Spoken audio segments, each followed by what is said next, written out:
Hola emprendedores, bienvenidos a un nuevo video de EmprendeTube y hoy vamos a hablar de el mega fraude tributario, 240 mil millones de pesos, una cifra absurda, del que muchísima gente está hablando, ha salido en bastantes medios, no sé si en todos, pero ha salido como en casi todos los medios de comunicación, anda un montón de información y la verdad que estoy haciendo este video porque me lo pidieron muchísimo, ya recibí muchos comentarios de que por favor hiciera un video y yo creo que es porque hice justamente el del otro caso, del caso Coimas, caso Audios también se le llama, donde está metido el señor Hermosilla.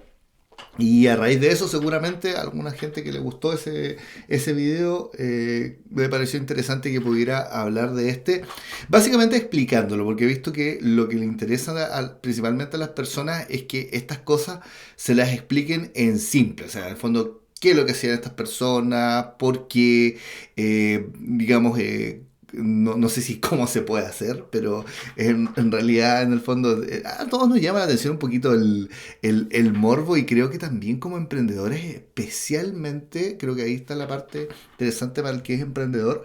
Este tipo de cosas tenemos que manejarlas porque tenemos que entender ciertas cosas de tributación que la verdad es que podríamos utilizar a nuestro favor si lo hacemos bien por la vía legal, ¿ya? Pero también entender que no hay tanto control como a veces uno se imaginara. Y la verdad es que cuando les explique esto, me imagino que muchos de ustedes también habrán buscado información y ya manejan una base. Yo, aparte de buscar mucha información del caso, así a nivel de noticias, porque es la información que uno tiene acceso, también vi un par de videos de personas que lo explicaban y saqué un poco de todo. De hecho, habían noticias que me parecieron que estaban súper bien, como por ejemplo cómo lo aborda el mercado financiero y otras que daban vergüenza. Vi, por ejemplo, un reportaje de televisión nacional abierto. Ya no tengo nada en contra de televisión nacional, pero debo decir que el tratamiento que hizo de esta noticia en particular es una vergüenza. El periodista editor de esa nota, de verdad, cero a la izquierda. Lo digo por qué. Porque ni siquiera se dio cuenta que habló de boletas en vez de facturas. Con una boleta en estos casos no hacías nada porque el muy pastel lo que quería comparar con el caso Penta y se notaba que no entendía nada de qué estaba hablando. Entonces, para cuando lo explicas a la opinión pública la confundes más. Y como digo, también había también información que está muy bien tratada. Como digo, también vi un par de videos de personas que hacían el análisis, como tratando de recabar también más antecedentes. Debo decir que está muy interesante la trama, ya, o sea, como que igual dan como ganas de verlo porque es como medio de película, así como me dice, oye, pero es que medio incluso surrealista, así como todo lo que lograron hacer estos tipos, la cantidad de dinero que movían, y todo lo que hacían, con operaciones tributarias que, ojo, son súper simples. No estoy diciendo que cualquier pelagato puede hacer esto. Digamos las cosas como son. Acá estos tipos no son empresarios, son delincuentes. Eso es, hay que dejarlo claro, ¿ya? Porque no son personas que se dedicaban a vender algún bien o servicio o producto que simplemente de alguna manera evadieron impuestos. Un ejemplo mío, yo tengo un par de empresas y yo en alguna empresa de repente hago alguna movida para evadir impuestos. ¿Ya? Pero sigo siendo empresario, pero soy un empresario deshonesto que tiene una actividad principal, que es vender algún producto, algún servicio y hace alguna faramaya tributaria para pagar menos impuestos. ¿Ya? Como lo hace muchísima gente. ¿Ya? Pero su actividad principal es una actividad legítima o al menos es de vender productos y servicios. Acá no, acá estas personas creaban empresas, su negocio era el defraudar al fisco. No había venta de productos y servicios, no hacían nada más que la emisión de documentos tributarios falsos, ¿ya? Declaraciones falsas y finalmente lo que ganaban era el dinero que conseguían a través de estas operaciones de emisión de documentos, que finalmente es lo que yo les voy a explicar y que creo que separándolo es mucho más fácil de entenderlo. ¿Por qué? Porque cuando, de hecho, como les digo, yo investigué harto y vi harta noticia. Lamentablemente el tratamiento de la información como de repente es bastante irresponsable, la gente no hace la pega bien, hay que decirlo tal cual, ¿ya? Tirón de orejas ahí para muchos periodistas que la verdad que hicieron muy mal la pega. mezclaron todo, ¿ya? Acá hay que considerar que son 7 organizaciones diferentes de personas que las 7 tenían formas de operar distintas. De hecho, y corríjame alguien en los comentarios, o más bien corríjame, sino que apórteme esa información que si es que la tiene. No pude encontrar hasta donde investigué y estuve harto rato buscando y yo soy bastante bueno para buscar porque me encanta investigar y en realidad me dedico mucho a estudiar, ¿ya? Para hacer los videos y todo y porque en realidad para mí es hasta un pasatiempo, lo paso bien en eso y es difícil de repente que se me pasen cosas. Siempre las cosas las encuentro porque sé dónde buscar y me dedico y me tomo el tiempo y soy muy prolijo en hacerlo. Pero encontré qué relación tenían estos 7, digamos, clanes de personas, hoy le llaman clanes, pero son 7 grupos de personas. ¿Qué relación tenían entre sí estos 7 grupos de personas? Porque de lo que yo revisé, en realidad eran 7 grupos de personas que operaban de manera independiente y que cometían diferentes delitos tributarios para conseguir estos dineros. ¿Ya? O sea, no es que todos hacían lo mismo, no es que todos trabajaban juntos, sino que cada organización, porque estas eran organizaciones criminales realmente, ¿ya? Tenía su método, es como que fueran, no sé, carteles de drogas, entonces cada cartel de drogas acá como que los atraparon a todos juntos, pero son carteles de drogas diferentes, que cada uno tiene su método de operación distinto y se dedica y está especializado además. Recordemos que detrás de esto, en el 100% de los casos, en las 7 organizaciones, tenemos contadores, tenemos ingenieros comerciales, tenemos abogados, tenemos gente muy competente, ¿ya? Muy inteligente también para armar toda esta trama, porque si bien, y ya voy a pasar a explicar qué es lo que hacían y cómo generaban dinero, que creo que es como las cosas principales de esto, para poder entender qué es lo que pasaba y para que después ustedes cuando conversen con sus amigos en el fondo puedan decir, oye, mira, esto funcionaba así, ¿ya? Y qué es lo que uno quiere finalmente saber. De hecho fue como lo primero que a mí me llamó la atención. La verdad es que, a ver, todas estas personas estaban súper preparadas y en realidad los delitos eran, o sea, las cosas que hacían eran simples, y aquí está el tema, fueron capaces de escalarlo a un nivel increíble. Ahí está el tema. O sea, en el fondo, algún empresario puede llegar y vender un IVA, dos de vez en cuando, ¿ya? Ya voy a explicar esto y es delito tributario, o puede apropiarse de algún IVA exportador que no le correspondía, ya.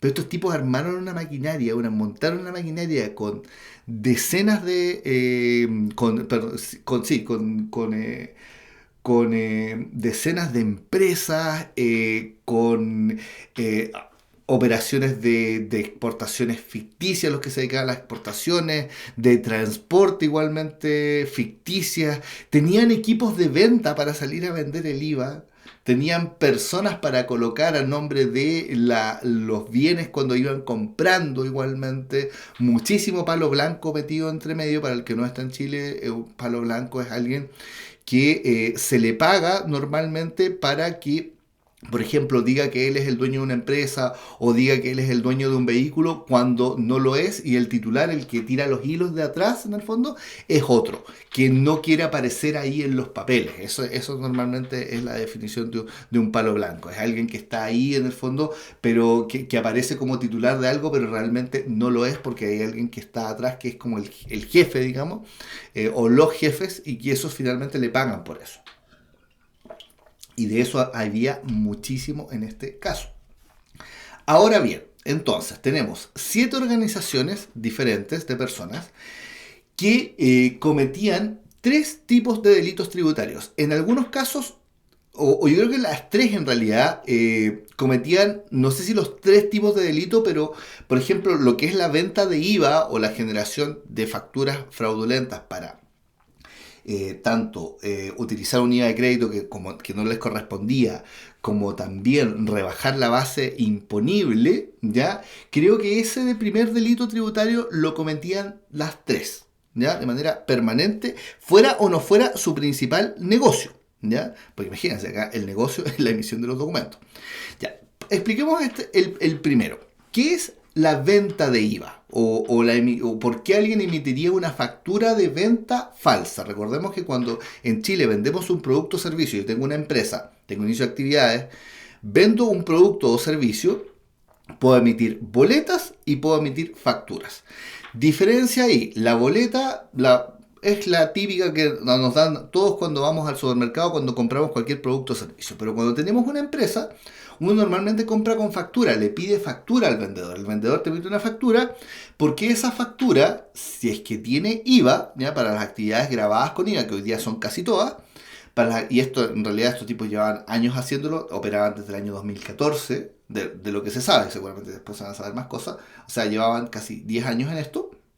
Después les voy a contar unas cosas muy entretenidas ahí de que esto se pudo haber evitado y todo, así como las cosas sabrosas que uno va averiguando acá, que dejan al servicio de impuestos internos una vez más muy, pero muy mal, muy debilitado. Y bueno, cuando estos tipos venían de 2014, entonces siempre se dedicaron a actividades con IVA, porque eran las que les convenía. Entonces cuando a mí yo compro con factura, me quedo con un IVA a favor, que lo puedo descontar del IVA de venta. Entonces el IVA, cuando tú compras, ¿ya? Es para ti un dinero que te queda ahí, pero que el Estado no te lo entrega, sino que te queda a favor y tú lo descuentas porque cuando tú tienes que vender, tienes que pagarle un IVA de vuelta al Estado. Un ejemplo sencillo, si yo compro 1.000 pesos con factura, me quedo con 190, que es el IVA, 19%, y si yo vendo 2.000 pesos, ¿ya? En vez de tener que pagar 380 pesos, descuento los 190. ¿Ya? Entonces es dinero que me queda ahí, pero yo no lo puedo retirar, sino que me queda en mi contabilidad y lo voy descontando mes a mes. ¿Ya? Por eso digo que son operaciones muy sencillas, porque esto es suma y resta. Ahora bien, ¿por qué haría alguien esto de manera fraudulenta? Bastante simple. Porque primero, hay un mercado, siempre, yo hablé de la venta de IVA hace como 3 años en un video, 2 o 3 años, y esto existe. O sea, desde que existe la regla, existe la trampa. Siempre hay empresas, ojo, aquí estoy hablando de empresas legítimas, no estos tipos. ¿Ya? Había una de estas empresas, o sea, de uno de estos grupos, que se dedicaba a vender facturas falsas. ¿Para qué? Para que empresas que normalmente operaban y que normalmente tenían que pagar IVA, pagaran menos IVA. ¿Ya? De hecho, tenían un valor comercial de eso. Vendían la factura al 10% del IVA que se iba a rebajar. ¿Ya? De hecho, estaba barato porque normalmente se transan como al 50%. ¿Ya? Y ojo, esto es conocimiento del que es empresario hace tiempo, en el fondo sabe de estas cosas. Lo haga o no lo haga, uno ya después se entera de estas cosas y están ahí. ¿Ya? Es como decir que yo no creo que hayan drogas, mentira. Sale en la noche y recorre un par de esquinas y te vas a encontrar con gente que vende drogas, está ahí. ¿Ya? Y gente que consume muchísima igual. ¿Ya? Esto es una realidad. Como digo, la diferencia es que estos tipos tenían un negocio, montaban varias empresas para poder hacer esto de manera masiva. Por eso es que emitían cientos, miles de documentos tributarios, todos falsos. ¿Y qué pasaba? En las empresas que se lo emitían, estas empresas rebajaban ese IVA y generaban un segundo beneficio tributario, que lo vi muy mal explicado en todos los videos y en toda la información que revisé. O se lo saltaban y no lo explicaban, no tengo idea por qué, o simplemente como que lo tiraban como muy por el lado. Cuando yo tengo una empresa, ¿ya? Cuando yo tengo una empresa en Chile, las empresas pagamos impuestos a las utilidades. Ya digo pagamos, yo tengo empresa. Entonces, pagan impuestos a las utilidades. Entonces, ¿cuándo pagan impuestos a las utilidades? La declaración de renta del mes de abril. ¿Ya? El impuesto a las utilidades se calcula en base a, adivinen, las utilidades. ¿Qué son las utilidades? Diferencia entre todo lo que yo vendí versus los gastos que pude acreditar. Si a mí me emiten una factura falsa, ¿ya? O cualquier factura en realidad, esa factura va a rebajar, va a aumentar mis costos y va a rebajar mi utilidad. Por tanto, yo voy a pagar impuestos por menos utilidad. Entonces tengo dos ganancias ahí. Tengo el IVA, que lo voy a rebajar, voy a pagarle menos IVA al Estado del que le corresponde y por tanto me voy a apropiar yo de una parte, porque recordemos que el IVA ya me lo pagó el cliente, entonces el IVA me lo pagó el cliente, yo calculé mis márgenes de utilidad y más encima con esta factura estoy rebajando más IVA y me estoy quedando con una parte, estoy haciendo caja. y otra parte se la voy a pagar a esta otra empresa que me emite las facturas falsas. ¿Y por qué son falsas? Porque no hay ningún producto o servicio, no es real en realidad, porque a mí me permite acreditar gasto del servicio de impuestos internos, pero en la base de que sea algo que tenga que ver con mi negocio. ¿Ya? La norma dice que permita generar renta. ¿Ya? Que sea como parte de, o sea, yo puedo comprarme, por ejemplo, una máquina, puedo comprar mercadería, de acuerdo a lo que sea mi tipo de negocio, puedo acreditar esos gastos. Pero acá no sucedía nada de eso, era simplemente la emisión del documento tributario que generaba esta rebaja y ahí se hacía la transacción. Entonces, ahí tenía dos beneficios, el IVA y también que pagaba menos impuestos en la renta. Pero también, y acá los que son más agudos dirán, oye ya, pero estas empresas que emitían documentos, ¿y qué pasaba con ese IVA que tenían que pagar estas empresas? Y ahí uno ve donde estos tipos conocían toda la maquinaria y conocían cómo funcionaba. ¿Qué es lo que hacían? No pagaban ese IVA. Primero lo que empezaban haciendo era postergarlo. Porque tú puedes postergar el pago de IVA hasta 2 meses. Tú puedes declarar el formulario 29, que es la declaración de impuestos mensuales donde tú pagas. Y tú puedes decir, no, mira, yo lo quiero pagar en 2 meses más. Y eso se puede y no tiene ninguna recarga. Estos tipos hacían eso permanentemente y después de eso, aparte de eso, iban a tesorería cuando ya se les vencían estos plazos y generaban convenios de pago para ir retrasando más el que finalmente les llegara y finalmente, después de todo, cuando ya tesorería se daba cuenta, que ya no, o sea, cuando el servicio de impuestos internos se daba cuenta que ya no iban a pagar, esto pasaba a tesorería los demandaba, pero resulta que estas empresas después no tenían nada. O incluso estos tipos lo que hacían era vendérselas a personas en situación de calle para que cuando llegaran a cobrar a alguien la deuda y el RUT de representante legal que quedaba quemado era de una persona que estaba en situación de calle y nunca llegaba a las personas que realmente estaban en el fondo ejecutando esto. Por eso era tan difícil pillarlos, ¿ya? Porque lo hacían, digamos que, independiente que eran delincuentes que en esta parte, porque después cometieron varios errores, lo hacían bastante bien, ¿ya? Entonces, ojo, ese es un delito. Después tenemos el segundo, que a mí me parece que es el más creativo y seguramente el más rentable, ¿ya? También funciona con las facturas, pero funciona con las facturas más las exportaciones. ¿Por qué? ¿Por qué se involucran acá las exportaciones? Porque cuando yo vendo en Chile, habríamos dicho que cuando yo vendo tengo que pagar IVA. Cuando yo compro, tengo un IVA a favor finalmente y rebajo ese gasto. Pero ¿qué pasa cuando yo vendo, pero vendo en el extranjero? Vender en el extranjero es una exportación, ¿ya? Vender fuera del territorio o venderle a algún cliente que esté en el territorio nacional pero sea extranjero. Esas son las dos formas en las que se puede exportar un producto o servicio. En Chile, las exportaciones son exentas de IVA, es decir, cuando yo vendo fuera de Chile, ¿ya? No tengo que grabar la factura con un IVA adicional, ¿ya? Pero además, como exportador, yo tengo que comprar con IVA, pero no tengo este beneficio de poder descontarlo y recuperarlo finalmente en la base de la venta con IVA, porque yo no puedo vender con IVA porque soy exportador, o sea, tienen que ser empresas que sean puramente exportadoras. El servicio de impuestos internos me devuelve el IVA de compra. Entonces, todas estas compras que yo voy haciendo, ¿ya? Y por eso estos tipos se facturaban cruzados. Tengo la empresa A, que es exportadora, ¿ya? Le genera compra a la empresa B, que es una empresa falsa de estos mismos tipos. Le emite factura permanentemente. Entonces, esta empresa de acá, ya la empresa A, va a generar un montón de IVA a favor, porque como no lo puede descontar, ¿qué dice la norma? Que el IVA se lo devuelven. Entonces, va recuperando todos esos 19%.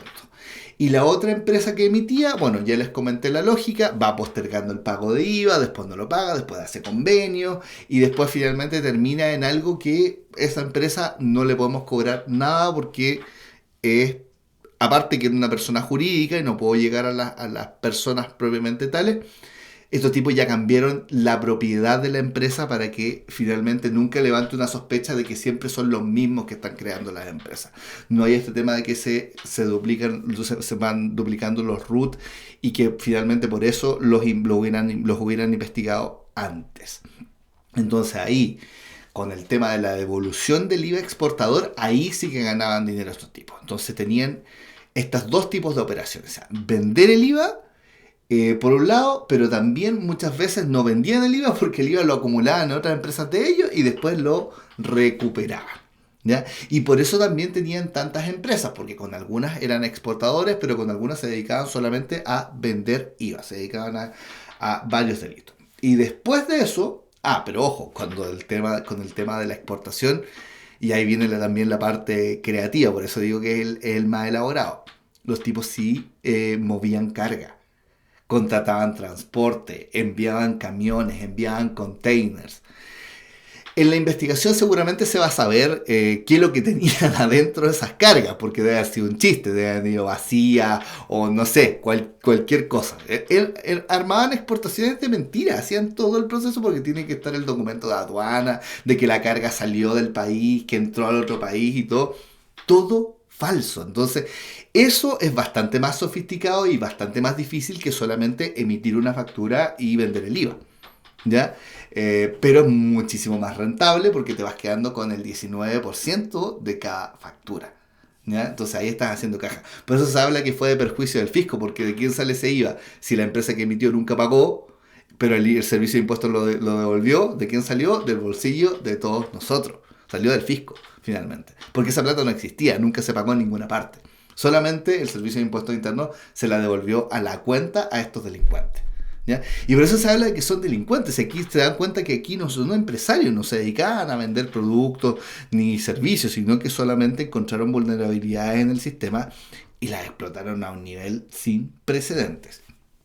Tercer delito que cometían esos tipos. No los mismos, había otro clan, creo que eran dos, que se especializaban en la generación de devoluciones de impuesto específico al diésel. Eran transportistas, tenían camiones. ¿Qué ocurre con el impuesto específico del diésel? Te lo devuelven como gasto. Entonces estos tipos tenían empresas que emitían facturas de diésel a empresas que eran transportistas que cobraban la devolución del impuesto específico del diésel. Previo también toda una operación de que realmente pareciera que eran empresas de transporte. Los tipos movían camiones y todo, pero era solamente para generar las devoluciones de impuesto específico del diésel. Y por supuesto, y por eso digo que aquí el tema del IVA es transversal, por supuesto que en esas facturas también el IVA que hubiera también se iba a utilizar de manera fraudulenta, de todas maneras. Y como digo, también había una parte fuera del negocio donde no estaban estos tipos, que eran un montón de empresas legítimas de empresarios reales, pero también pillos, que les compraban facturas falsas para pagar menos IVA y pagar menos impuestos a la renta. Y como digo, eso es algo que siempre se ha hecho. ¿Qué es lo que llama la atención en este caso? La escala a lo que lo llevaron, cómo lo pudieron lograr por tantos años y el nivel al que lo pudieron llegar, la cantidad de dinero involucrada. Recordemos que los cabecillas de cada uno de estos clanes se hicieron millonarios. Estamos hablando de personas que andaban en autos de lujo, casas de lujo, igualmente vivían una vida así, pero ostentosa a más no poder, que fue parte de lo que finalmente, por lo que finalmente los pillaron, ¿ya? De hecho, tampoco encontré mucha información de finalmente por qué fue lo que cayeron, pero por lo que vi, una de estas personas trató de empezar a aumentar su renta, a tributar por más. El problema es que no tenía cómo acreditarlo porque no tenía trabajo formal. Entonces eso fue una de las alertas que le saltó al servicio. Pero seguramente fueron más cosas, porque como son 7 grupos diferentes, y ahí es donde está muy mal el tratamiento de la información, seguramente los estaban investigando de manera individual. Y por tanto a cada uno lo tienen que haber pillado por diferentes cosas. Porque además son diferentes tipos de delitos, ¿ya? Entre medio, cosas que son como interesantes. Vivían igual que narcotraficantes, o sea, les encontraron drogas, armas, hasta un lanzacohetes había en una incautación por ahí, una cuestión ridícula. O sea, pero ojo, ninguna de estas personas tenía prontuario policial anterior, en el fondo se dedicaban a delitos de cuello y corbata, podríamos decirlo, también eran profesionales, son personas que tienen muchísimo conocimiento, trabajaban con personas también dentro, al parecer, de algunas instituciones que les alertaban algunas cosas. De hecho, se está investigando en el Servicio de Impuestos Internos a uno de estas personas que le avisaron antes y que tenía detalles de la investigación, así que por tanto ahí algo puede haber. Y funcionaban con un montón de palos blancos, o sea, le pagaban mucho, incluso tenían hasta un notario suplente metido ahí en una de las organizaciones para el tema de las firmas. Ya, sí, realmente era una maquinaria bastante sofisticada. Y les cuento lo último para que queden más indignados que nunca. Resulta que uno de estos tipos de una de estas organizaciones, el año 2018, imagínense, hace 5 años, se autodenunció. Fue a la fiscalía y se denunció de que él era partícipe de un mecanismo de emisión de facturas falsas y entregó todos los detalles a la fiscalía para que lo investigaran y lo metieran preso. ¿Y saben qué pasó? Resulta que existe una potestad exclusiva del Servicio de Impuestos Internos, una facultad exclusiva del Servicio de Impuestos Internos para la investigación de delitos tributarios. El Servicio de Impuestos Internos no hace una denuncia o no se querella, no se puede investigar. La fiscalía, teniendo a la persona ahí diciendo, oye, yo soy culpable de esto, me entrego, enciérrenme, le enviaron la información al Servicio de Impuestos Internos. ¿Qué hizo el Servicio de Impuestos Internos?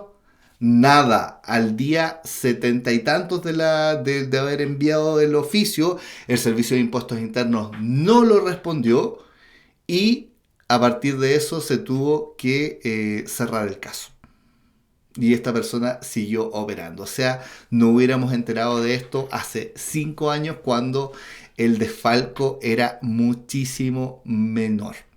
Yo creo, aquí un vaticinio, ¿ya? Que siempre lo hago en este tipo de videos de análisis, que con lo que pasó ahora con el caso de Hermosilla, con lo que pasó igualmente, que se revivió mucho el caso Penta, ojo, este no es ni parecido al caso Penta, ni por la forma de operar ni nada. El otro eran boletas falsas para financiar campañas, no tienen nada que ver, por eso también es tan absurdo, tan ridículo, por favor dejen de hacerlo, cuando lo comparan tanto. O sea, los montos puede ser, pero la forma de operar es completamente distinta. Y de verdad se ponen en vergüenza los periodistas de que tratan de hacerlo ver como que es lo mismo porque se están diciendo que no entienden nada del tema. Mejor estudien, no es difícil y finalmente uno lo puede explicar mejor.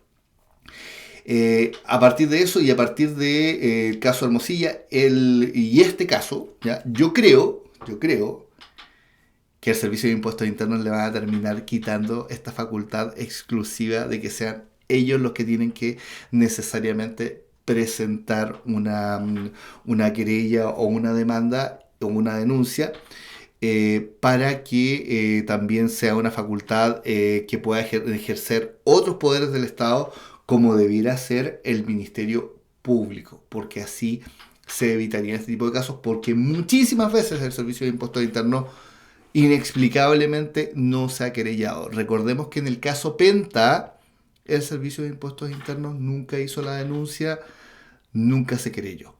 Y eso fue, y digámoslo con todas sus letras, porque el gobierno de turno que estaba en ese tiempo, ¿ya? Nuestra querida señora Bachelet, digamos que tiene que haber tenido alguna conversación con el director de Servicio de Impuestos Internos de ese tiempo, porque ese director de Servicio de Impuestos Internos sí quería presentar una denuncia y curiosamente lo removieron de su cargo. Y al cambiarlo, resulta que llegó un director de Servicio de Impuestos Internos que nunca avanzó con la querella. Y ese director de Servicio de Impuestos Internos, para que vean que esto no es un tema de política de derecha e izquierda, todos los que son más de izquierda ahí con lo que dije de Bachelet quizás me querían venir a matar, ahora les digo algo a los que son de derecha. Estoy hablando de las personas que son ideológicamente ciegas y creen que en el fondo son dioses ahí arriba, en el fondo de un lado, y los otros son enemigos. No, son todos medios delincuentes y es así, lamentablemente. Cuando empezó el gobierno, el segundo gobierno del señor Piñera, adivinen qué hizo el señor Piñera. en vez de remover a este director nuevo del Servicio de Impuestos Internos que había puesto la señora Bachelet, supuestamente para que no hubieran querellas, ojo, yo aquí estoy especulando, pero es lo que se dice y digamos que es bien raro todo y da para pensar, el señor Piñera, ¿qué es lo que hizo? Lo ratificó. Le dijo, muy bien señor, yo quiero que usted siga. Por tanto, ¿qué le dijo? Yo estoy de acuerdo con el tratamiento que le hemos dado al caso Penta en que el Servicio de Impuestos Internos no se querelle y por tanto esto muera ahí. Eso es una vergüenza.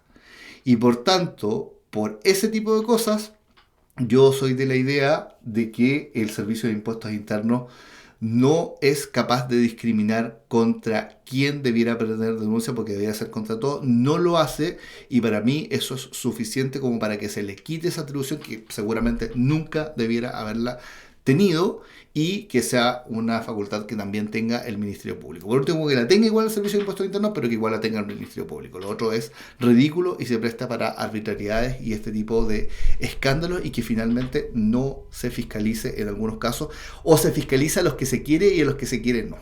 Finalmente es como para que lo puedan hacer a dedo porque de quién depende el Servicio de Impuestos Internos o de quién depende el nombramiento del director del Servicio de Impuestos Internos, que es el que ve eso, de la presidencia de turno. Lamentablemente. Y eso no puede ser, eso es de país bananero. Si les gustó el video, denle manito arriba. Cuéntenme si quieren que analice algún otro caso. De verdad que estuvo muy entretenido trabajar en este. Cualquier antecedente adicional que tengan, o si creen que me equivoqué en algo y alguna cosa que no la dije bien, por favor déjenlo en los comentarios. Yo estoy aprendiendo de esto, no tengo como las fuentes de información privilegiada, me informé, como digo, igual que ustedes, estudié harto, me preparé harto para este video, pero igualmente todo es siempre mejorable, me lo dejan en los comentarios. Y por favor igualmente compártanlo con más emprendedores y sobre todo con toda la ciudadanía, si esta cuestión la tienen que saber todos. Anda muchísima información también de muy buena calidad en algunos canales, así que también vean también otros para igualmente ir haciendo, yo vi varios en el fondo, bueno, para hacerme una mejor opinión. Hay que ir siguiendo este caso, así que si quieren que revise otros o que haga uno más actualizado después de esto, y si les gusta este tipo de videos, me lo cuentan en los comentarios. Como digo, este video lo hice porque ustedes me lo pidieron bastante. Una infidencia antes de cerrar para que se rían un poco. Cuando a mí me pidieron que hiciera este video, el muy gil pensé que era lo mismo de Hermosilla y del otro caso. Incluso le contesté a un par de personas que ya tenía un video sobre eso. ¿Por qué? Porque se juntó esto con el caso de las fundaciones, y yo ese día y esos días, seguramente fue como 2 días, debo haber estado con hartas cosas que hacer y miré las noticias muy a la rápida y los confundí. Dije, oye, mira, del caso de Hermosilla ahora resulta que arrestaron a 51 empresarios. Oh, qué escoba quedó. Dije, y lo dejé como pendiente de verlo. Después cuando lo revisé dije, esto es otro caso. Nada que ver. Lo que le dije a esta otra persona, chuputa. Ya, si alguno de ustedes fue el que le respondí esa estupidez, estaba completamente equivocado. Son casos completamente diferentes. Y eso como que también se rían y vean que nadie es infalible. Y de verdad yo me reí mucho solo después. Dije, oye, cómo tan tonto que lo pensé así. Muchísimas gracias por ver el video y nos vemos en el próximo.